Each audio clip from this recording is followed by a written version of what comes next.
우리나라에 문제가 몇 가지 있는데 그중에 첫째 하나는 우리나라 사람 5천만이 의사라고 자기가 진단, 자기 지구 진단까지 해줘. 두 번째는 왜 이렇게 건강해지고 속설이 많아요. 뭐 먹으면 좋다, 뭐 하면 좋다. 특히 유튜브가 그 역할을 하는데 일목을 하는 거 같아요. 재미있는 게 뭐냐면 운동을 안 하는 사람과 하는 사람은 차이가 있어요. 근데 그냥 운동 조금 하는 사람과 많이 하는 전혀 차이가 거의 없어요. 아무리 과학적인 설명을 해도 그건 그것대로 듣고 또 자기대로 또 하는 겁니다. 나이가 들면서 걱정해야 되는 세 가지가 있다면 친구라든지 주위 사람들 또 환자를 보면은 상당히 긍정적인 사람들이에요. 성격 자체가 스트레스를 받지 않는 적극적인 삶을 살고 생활 습관을 굉장히 절제하는 분들이 많아요. 무리하지 않고 술, 담배 이것도 가능하면 절제하고 항상 밝아요. 이런 분들이 다른 사람보다는 나이가 들었지만 젊게 살고 젊게 보이더라. 이렇게 말씀드릴 수 있어요. 절제한다는 말을 쳐가지고 귀에 쏙 들어오래요. 그 사람들은 도량이 넓은 사람인 것 같습니다. 그리고 어떤 상황이 벌어졌을 때 그 상황을 굉장히 넓게 보고 통제할 수 있는 사람. 자기 자신도 통제하고 그것이 남에게 영향을 미쳐서 통제가 돼서 그 사태가 원만히 해결이 되는 이런 경우가 있는데 역시 그런 사람들은 자기 감정 조절 능력이 참 타고난 사람 같습니다. 웬만한 것도 화가 내가지고 제대로 던지고 나갈 텐데도 참는 거예요. 그리고 그 상황이 지나고 난 후에 이야기를 한다든가 해결책을 찾는 그런 여유라든가 이런 것들이 확실히 이 사람들에게는 중요한 무기가 있습니다. 그래야지 사람들이 그 주위에 몰리고 이 사람 말을 들으려고 합니다. 그러니까 굉장히 급한 상황에서도 엉뚱한 이야기를 하지 않고 이 사태가 앞으로 어떻게 전개가 될 것인지 우리가 이때 잘못하면 어떤 문제가 생길 것인지 이런 거를 차분하게 이야기해 줄 수 있는 능력이라는 것은 역시 자기 감정 절제를 할 줄 아는 사람이라야 되거든요. 우리가 옆에서 지켜봐도 참 새로운 사람이어야 되겠다 하는 그런 생각을 할 수 있을 정도로 자기 감정 조절을 잘하고 스트레스 조절을 잘하는 그런 사람이 됩니다. 난 우리나라에 문제가 몇 가지 있는데 그중에 첫째 하나는 전 국민이 의사예요. 자기가 진단해. 너 50개월 왔다. 그러고 그다음부터 자기 지구 진단까지 해줘.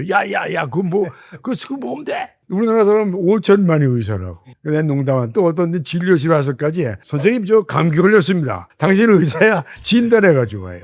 이 우리나라 사람 많이 고쳐지지만 잘 고쳐지지가 않아요. 우리나라 두 번째는 왜 이렇게 건강해지고 속설이 많아요. 뭐 먹으면 좋다, 뭐 하면 좋다, 이거 이조시대 왕이 먹던 음식이다, 이거 먹었더니 좋았다. 이런 게 너무나 많아요. 내가 하루 언젠가 얘기를 하는데 어떤 사람이 목욕탕인가 했더니 서 있어.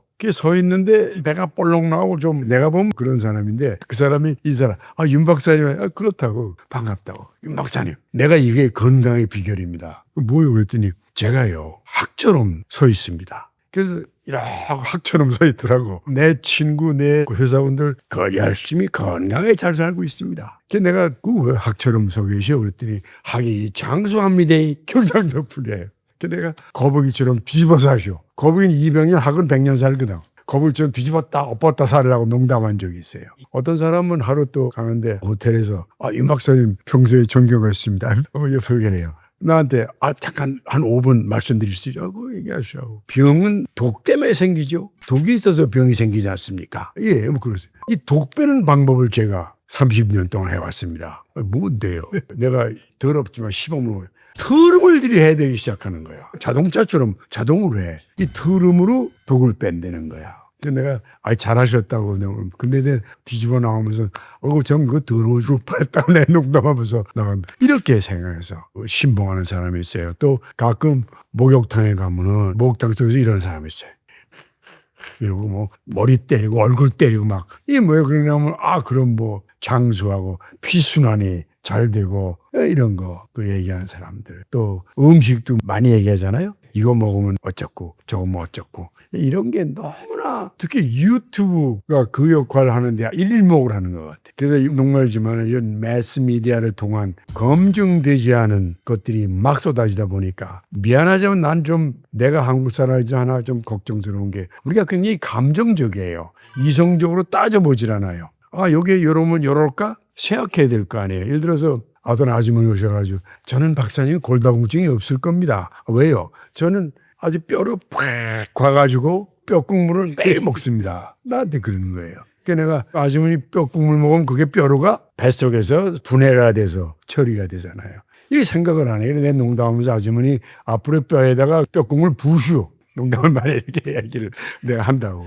우리가 공부를 세계에서 제일 많이 한 나라예요. 근데 이상하게 A, B, C라는 생각을 많이 안 해요. 이론적인 걸. 그러다 보니까 거기에 막 파고 들어가는 거예요. 그래서 결국은 이런 매스미디어 또 우리가 배웠는데도 그걸 이성적으로 생각해보고 이런 생각하고 받아들이는 그런 것. 또 우리 그동안의 조상들이 가난하게 살아왔잖아요. 가난하게 살다 보니까 과학적인 생각을 못했거든요. 이런 것이 종합돼서 결국은 건강 속솔의 나라가 되고 있는 게 아니냐. 근데 이런 사람 사실 걱정 많이 해요.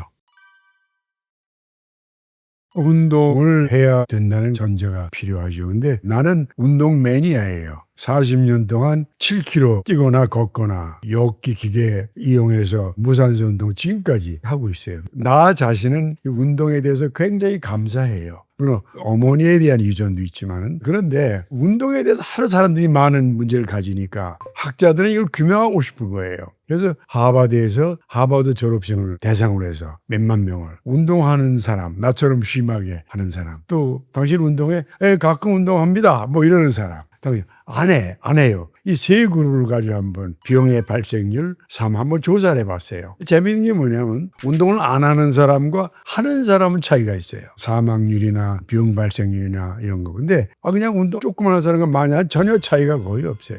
그리고 운동은 많이 했다고 오래 살고 또 못 되는 게 아니고 한다 하는 정도. 근데 한다 하는 정도 얼마나가 또 이게 중요하거든요. 그건 뭐냐면 예를 들어서 헬스클럽이 있으면 헬스클럽 매일 나가는 정도, 도수체조 정도 하고 그냥 그런 정도면 운동을 한다. 또 관심을 가지고 뭐 걷는다. 뭐 이런 쪽에 운동에 대한 정의가 있어요. 또 하나 이제 운동에 대해서 제일 좋고 쉽고 경비가 안 드는 게 뭐냐? 그게 걷기예요. 그래서 걷기를 얘기할 때 신이 인간에 내린 최고의 선물이라고 그래요. 이 걷기를 가지고 또 어떻게 할 거냐 또 얘기가 되는 거예요. 사람들 사이에는. 얼마큼 걸을 거냐 뭐 어떻게 할 거냐. 근데 나는 지금까지 개인적으로 6.5km를 매일 걸으라 그랬어요. 그 6.5km를 왜 걸으려 그랬냐면 우리가 매일 먹고 그냥 적당히 하루 살면 300칼로리가 남아요. 6.5km를 1시간 정도 걸으면 300칼로리가 나가요. 그러니까 그걸 없애는 방법으로 6.5km를 걸으라 얘기를 했어요. 그리고 이제 6.5km를 뭐 슬슬 걸을 수도 있고 빨리 걸을 수도 있지만 우리 몸은 빨리 할수록 운동 효과는 더 많이 봐요.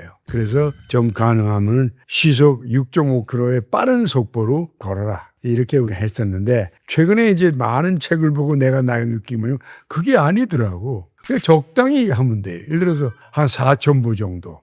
원래 옛날에 만보걸이라고 그랬죠. 왜 그러냐면 사람의 한 보가 60cm예요. 그래서 만보인데 이제는 4,000보를 걸어도 문제가 없더라. 시간적으로 30분 정도. 근데 그 4,000보를 걸을 때 어떻게 걷느냐. 옆 사람과 웃으면서 대화할 정도로 걸어라. 그렇게 하면 충분하다. 또 하나는 나이가 들어서 문제가 근육이 감소돼요. 근육이 감소되면 많은 병도 생기고 넘어지기도 하고 인지기능 모든 문제가 오니까 근육을 위해서는 근력 운동을 좀 해야 될 게 아니냐. 기구를 사용한다든지 아령을 한다든지 나이가 들면 들수록 해서 젊을 때는 뛰는 이런 운동이 70%, 근력 운동이 30%라 그러면 늙어서는 거꾸로 근력 운동이 60%, 유산소 운동이 40% 정도로 하는 게 좋다 이렇게 얘기를 하고 있어요. 이 이야기를 들으면 우리 엄마 생각이 자꾸 나서 자꾸 웃는데 우리 엄마는 104살에 돌아가셨어요. 그리고 15세 시골에 맛종부로 시집을 왔어요. 그리고 친아들을 8명 낳았어요. 사촌 동생 2. 엄마가 시집 오고 난 후에 우리 할매가 딸을 3 낳고 마지막에 아들도 4살 또 낳았어요. 그러니까 우리 엄마는 어떻게 보면은 14아이를 키운 엄마예요. 운동이라는 운동도 모르죠. 뭐. 알 리가 없죠. 그래도 그때는 우리가 시골에 제법 부자니까 먹을 건 넉넉했어요. 그러나 이제 6.25 전쟁이 나면서부터 우리가 쫓겨나와서 완전히 거지 생활을 하고 참 그 어려운 세월을 엄마가 어떻게 견뎌냈는지 어떤 104살까지 사셨어요. 그런데 나도 운동 그러면 어릴 적에 동네 축구샵 하는 거 이외에는 운동이라고는 따로 해본 적이 없고 더구나 건강을 위해서 운동이라고는 따로 해본 적은 없고 그저 아침에 일어나서 맨손 체조, 요가도 비슷한 그런 거를 한 40분 하고 그 다음에 저녁 먹기 전이나 저녁 먹고 난 후나 적당히 보고 우리 아파트를 3바퀴 돕니다. 우리 아파트가 제법 커요. 세 바퀴 돌면 한 30분 걸립니다. 그게 내가 하는 운동의 전부입니다. 몰라, 그것도 운동이라고 이야기할 수 있는지 몰라도 우리 윤교수한테 비하면 그건 운동 타이즈 진짜 겨우 몸풀기 정도인데, 근데 이제 우리 엄마가 어떻게 그렇게 장수를 하셨을까 이렇게 이제 생각을 해보면은 가난하고 어렵고 밥을 자시는 날보다 안 자시는 날이 더 많았죠. 내가 정말 미국에 인턴하면서, 미국은 뭐 아침 저녁 계속 식당에는 고기가 나오니까 내가 그 고기가 넘어가지는 않더라고요. 자꾸 집에 있는 엄마 생각이 나니까 그런 어려운 시절을 보내고 평생을 그렇게 살았죠. 그렇게 살면서도 140까지 건강하게 사는데, 내가 보기에 우리 엄마는 한 번도 남의 흉을 보는 걸 못 봤어요. 애들 흉도 그렇고 고모들이 모두 모이면은 뭐 친정 흉도 보고 영감 흉도 보고 그러잖아요.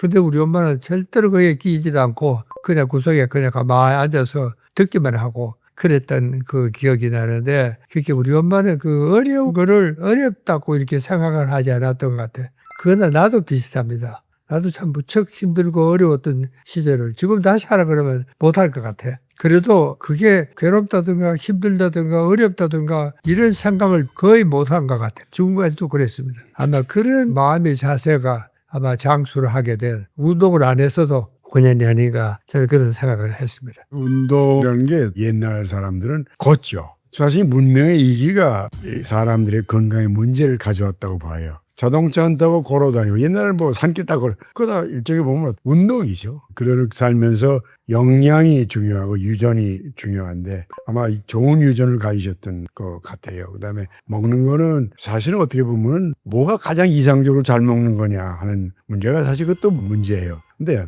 많은 사람들이 얘기를 할 때 아까 이 박사님은 소식 얘기하는 사람도 있고 그렇지 않은 사람들도 있고, 내가 예를 들면 스튜어트 버거라고 하는 미국의 의사가 있었어요. 이 친구가 나와서 뭐 채소 많이 먹고 이 과일만 이거 먹으면 뭐 우리 면역이 좋아지고 말이야, 막 인기를 최고로 끌었어요. 스튜어트 버거 하도 인기를 끄니까 사우샘튼 다이어트 음식을 다 만들었어요. 이렇게. 근데 이 친구가 가보니까 49에 이렇게 살쪄가지고 죽었어, 아파트에서. 그리고 뭐라 하서냐, 이 미친놈들아 그거 왜 사 먹느냐 이러고. 그러니까 전혀 소설처럼 그 사람은 속은 거지 거기에. 또 하나 이제 로데일이라고 하는 잡지사 편집장인데 Forever Young, 영원한 젊음. 그 다음에 뭐라 썼냐면 나는 뼈로 된 음식 보니밀을 많이 먹어서 내가 튼튼하다. 근데 그냥 어떻게 툭 하고 자동차 붙여서 뼈가 산산벽으로 죽어버렸어요. 그래서 그런 그 음식에 대한 이야기는 사실은 참 웃기는 거예요. 한마디로 얘기하면. 무슨 음식이 좋고 뭐하는지 좀 웃기는 거다. 이 얘기를 하는데 제일 중요한 건 음식에 대한 철학이라고 봐요.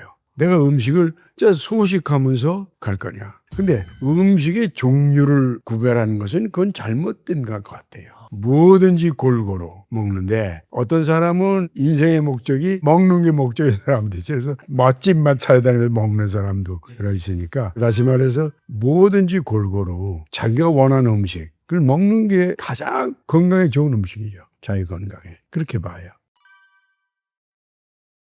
스트레스라는 거는 원래 물리학에서 나온 말이에요. 평형이 깨진 상태. 그걸 스트레스라고 물리학에서 부른 걸 우리 의학이 도입을 했다 이렇게 돼 있어요. 스트레스 쉽게 얘기하면 우리의 평형이 깨진 거죠. 평형이 깨졌으니까 뭐 여러 가지 문제도 생길 수 있고 그 문제를 이제 극복하다 하는데, 대신 스트레스를 보는 면이 크게 두 가지로 나눌 수가 있어요. 하나는 주로 서구사회에서 말하는 스트레스는 뭐냐? 스파이시 오브 라이프.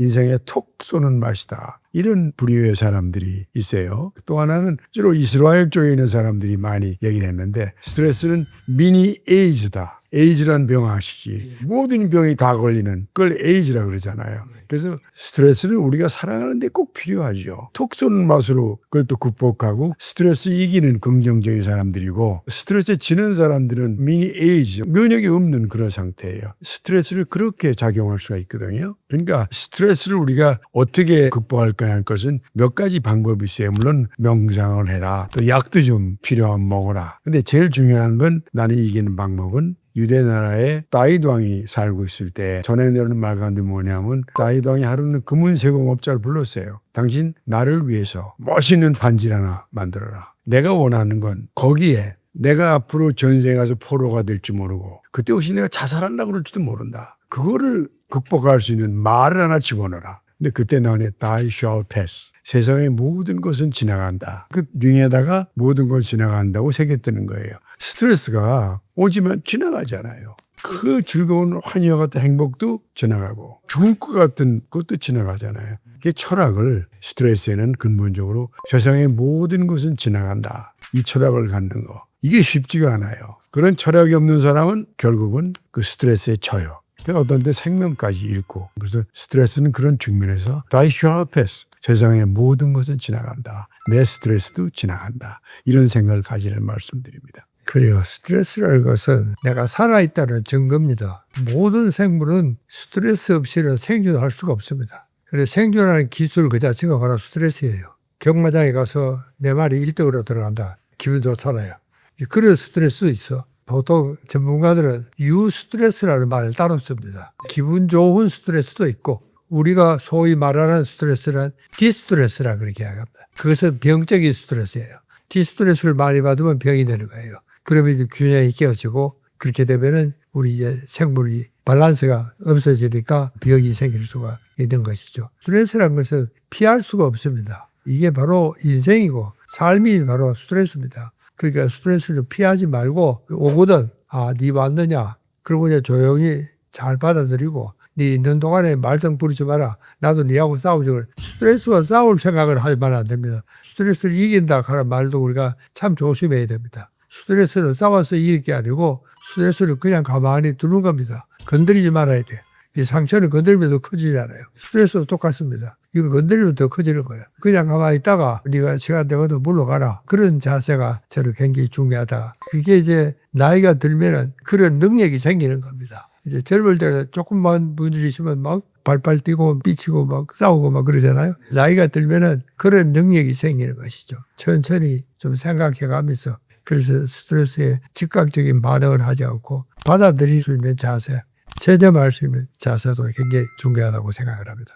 세상의 모든 것이 스트레스가 아닌 것이 없죠. 우리가 보통 생활 속의 스트레스를 얘기하게 되면 결혼기념일, 생일, 크리스마스, 추수감사절 즐겁지만 그것 때문에 다 스트레스를 받아요. 그래서 스트레스가 없는 세상 만사는 없어요. 그걸 어떻게 친구로 삼느냐 이게 제일 중요한 거다 그렇게 말씀드립니다. 하루를 살더라도 난 개인적으로 좀 하루 중에 최소한도 5분에 10분을 좀 조용히 아무것도 안 하고 누군가 생각하자는 생각을 개인적으로 갖고 있어요. 다행인 것은 지금 내가 일을 한 아산 충무병원이 내가 서울역에서 출퇴근을 하는데 40분 기차를 타고 가요. 그럼 40분 기차 가운데서 진짜 생각해봐요. 오늘 내가 어떻게 살 거냐, 어떻게 이걸 진행할 거냐, 어떤 생활을 좀 가져야 될 거냐. 그렇게 조용히 생각하면 그날 하루가 굉장히 긍정적으로 진행하는 걸 많이 느꼈어요. 그리고 명상이 쉬는 게 아니에요. 결국은 나아가기 위한 하나의 새로운 충전이라고 저는 보기 때문에 사람들이 꼭 하루에 최소한 5분, 그 이하도 좋아요. 여러 가지 생각해보는 자기 자신을 돌보거나 주위를 보거나 하는 명상을 꼭 가져보길 원하고 그것이 쉬는 게 아니라 재충전의 생각을 갖길 바랍니다. 윤 교수 아침마다 복잡한 기차 출퇴근을 한다니까 놀랍습니다. 실제로 우리가 복잡한 출근 시간에는 정말 떠밀려 사는 거거든요. 내 통제권을 잃는 순간입니다. 그 순간은요. 내가 자율권이 없습니다. 내가 없는 시간이다. 그렇게 생각할 수도 있습니다. 그러니까 우리 잠시 멈춰 선다는 것은 자기를 찾는 겁니다. 잃어버린 통제권을 다시 내가 찾는다. 주인이 되는 겁니다. 내가 내 주인이 되는 거예요. 그전에는 이게 남이 타율적으로 움직이는 것이지 내가 아니었었거든요. 실제로 직장에 있는 내 자신을 한번 생각해 보십시오. 내 생각을 할 수가 없습니다. 직장 생각을 해야 되죠. 그래서 혼자 있는 시간이라는 것은 결국 자기를 찾는, 자기 잃어버린 통제권을 다시 찾는 이런 순간이다. 저는 그렇게 생각을 합니다. 마음의 일기 이렇게 우리가 표현하면서 의미를 가지고 좋은 거라고 생각해요. 반드시 세월이 지나가고 그에 대한 정리가 필요하잖아요. 자기 개인의 시간을 갖지만 또 정리하는 그런 시간으로 저는 생각하고 있습니다. 나이가 들면서 걱정해야 되는 3가지가 있다면 제일 걱정이 치매죠. 아이고 제발 치매 좀 안 왔으면. 두 번째는 중풍이죠. 그 세 번째 우리가 이제 암, 심장병 이렇게 보통 우리가 얘기를 합니다. 치매는 우리나라에 한 100만 명이 치매를 앓고 있어요. 특히 이제 치매 종류를 얘기할 때 주관적인 치매라는 게 유행을 해요. 뭐냐면 자기 자동차 키를 잊어버리고 서랍판 잊어버리면 괜히 치매가 아닐까 생각해서 검사하겠다고 하는 그런 상황을 주관적인 치매라고 그래요. 그건 다 느껴요, 누구든지. 그다음에 이제 경도인지 장애라는 것은 생활하는 데는 지장 없지만 계산을 못한다. 중요한 걸 잊어버린다. 이런 그 경도인지 장애. 근데 이건 25%예요. 65세 거의 5분의 1이 그걸 좀 앓고 있다고 보고 있어요. 중요한 것은 1년에 15%씩 진짜 치매로 가는 그런 거가 중요한데, 그러면 치매를 어떻게 관리하느냐. 치매는 두 가지가 크게 있어요. 하나는 혈관성 치매라는 게 있고, 하나는 우리가 흔히 얘기하는 알츠하이머증. 알츠하이머증은 어쩔 수가 없다고 봐요. 물론 여러 가지 책을 읽어라 뭐 여러 가지 얘기 나오지만은 혈관성 치매는 결국 뇌혈관 질환 이거 막는 거거든요. 30%는 관리로서 가능해요. 그다음에 이제 알츠하이머 치매는 아포디 프로테인 E라는 게 있어요. 치매 환자 한 몇 %가 이 유전자를 갖고 있다. 이거가 앞으로 어떻게 될지 모르겠어요. 이 유전자 관리를 어떻게 해야 될지. 그다음에 두 번째 우리가 얘기할 수 있는 뇌졸중, 중풍. 이거는 우리가 좀 관리가 가능하죠. 혈관 질환, 지방질 관리하는 거기 때문에. 그다음에 스트레스 관리. 그다음에 이제 암 관리는 암의 원인이 뭐냐가 굉장히 많이 나오고 있어요. 유전적인 인자 가지고 공해가 어떠니 음식이 어떠니 하지만 실제로 암은 거의 정복한 시대가 왔다고 봐요. 거의 모든 암이 전과 같이 죽지 않아요. 의학의 발달에 인해서 그냥 암을 가지고 살아가게 지금 하는 시대가 됐어요. 감기처럼. 그러니까 그렇게 두려워할 문제, 왜 제일 중요한 건 암은 두려움이에요. 암을 해서 아이고 난 두려움이 문제지. 실제로 암은 어느 정도 더불어 살아가게 지금 의학 발전이 왔어요. 물론 그렇지 않은 것도 있지만 그 암을 어떻게 관리하느냐 문제. 대장암의 원인은 육고기를 먹어서 그렇다. 공해가 문제가 된다. 뭐 자연 호르몬이 문제가 된다. 뭐 담배가 문제가 된다. 술이 문제. 말이 많이 나와 있잖아요. 근데 그런 거 다 제거하면 인생에 맛이 없어요. 예를 들어서 그건 뭐 인간이 아니라 그냥 뭐 그러니까 그걸 다 엔조이하면서 어떻게 하면 암을 관리하냐는 문제. 뭐냐면 절제가 필요해요. 술 끊고 담배 끊고 뭐 끊고 이런 거 하지만 절제. 그리고 중요한 건 현대의학의 기술을 이용해서 조기 발견. 그게 암 관리에 초점이 돼야 돼요. 뭐가 이상하다. 자고 나도 계속 피곤한데 코에서 피가 나오는데 항문에 피가 나오는데 가려할 때 뭐가 나오는데 이럴 때는 얼른 검사해서 발견되면 결국은 그 암을 극복하고 이길 수가 있어요. 그런 쪽에서 나는 조기 발견 관심을 갖고 생활의 절제 이거가 암 관리 방법이라고 말씀을 드리겠어요. 유 교수가 아주 자세하게 잘 설명을 해서 다행인데 실제로 옛날에는 암이다 치매다 그러면은 체념을 했습니다. 아 이건 뭐 어떻게 할 수가 없다. 이렇게 했는데 이제는 그 시대가 지났다. 이제는 더 관리를 해야 되고 예방해야 되고. 그런데 치매 환자들은 외국의 아포E4 유전자가 10% 안팎이에요. 근데 우리가 30%야. 근데 왜 우리나라가 아포E4 유전자가 치매가 걸릴 확률이 많은 유전자가 많은지 아마 그래서 우리가 치매 환자가 더 많은 게 아닌가 이런 생각도 가능하거든요. 근데 아직도 우리 학자들이 그걸 발견을 못한 것 같아요. 미국 같은 경우에는 아포E4 클럽이라고 거기에 들어가면 모든 예방책을 거기서는 강구를 하고 그렇게 되면 유전자를 갖고도 치매에 걸리지 않고 잘 생애를 마치는 그런 경우도 있죠. 암도 이제는 완치의 시대가 지금 오고 있다. 유효수 이야기야. 그런데 저 생각에는 이제는 죽을 때는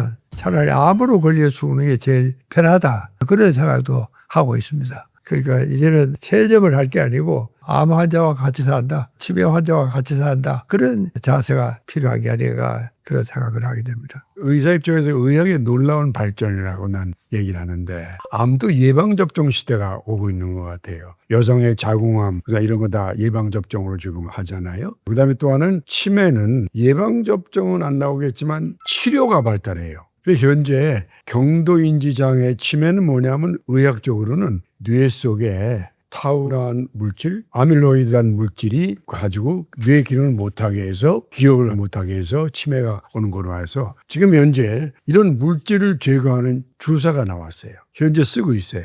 류킨비라고 하는 건데 18개월 코스로 한 달에 2번 정맥 주사 맞아요. 대신 돈이 한 3, 4천만 원 들어요. 또 하나는 키순나라 그래가지고 그건 한 달에 한 번이에요. 그렇게 되면 경도인지 장애를 치매로 가는 걸 갖다가 굉장히 연장시키고 또 조금 좋아지게 한다 이런 얘기가 나와요. 그래서 지금 그런 쪽의 의학의 발달이 결국은 치매 관리에 좋은 방법이 되지 않을까 이런 생각을 가지고 나는 지금도 의사로서의 지금 암도 벌써 집에서 그냥 약 먹으면서 화학요법 하는 법도 나와 있어요. 이미 이 치매도 그렇게 해서 관리하는 시대가 오지 않을까. 나이가 들면은 첫째로 보는 시각이 넓어집니다. 그리고 깊이가 있죠. 그게 아마 제일 특징적인 게 아닌가 생각이 들고 거기다가 플러스 지식이 아닌 지혜가 있습니다. 이것도 저 젊을 때는 없었죠. 나이가 들어야지 비로소 지식이 지혜가 되는 그런 슬기가 닦아지는 것이죠. 그래서 우리가 젊을 때 했던 공부는 상당히 기계적이라고 생각하면은 나이가 들어서는 융통성이라든가 문화적인 차이라든가 이제 우리가 막 이야기했던 의료 문화라는 것은 하루아침에 고쳐지지 않습니다. 이게 좋다 그러면 계속 그걸 고집을 하는 게 우리 속성이 그렇습니다. 이게 하루아침에 고쳐지지 않거든요. 아무리 과학적인 설명을 해도 그건 그것대로 듣고 또 자기대로 또 하는 겁니다. 그러니까 우리가 나이가 든다 하는 것은 어떤 의미에서는 세상을 좀 더 넓게 보고 깊게 보고 단순한 과학적인 지식이 아니고 지혜를 동원하는 그런 공부가 전혀 젊을 때 했던 공부하고는 성격이 다르다. 제가 그렇게 진단하고 있습니다.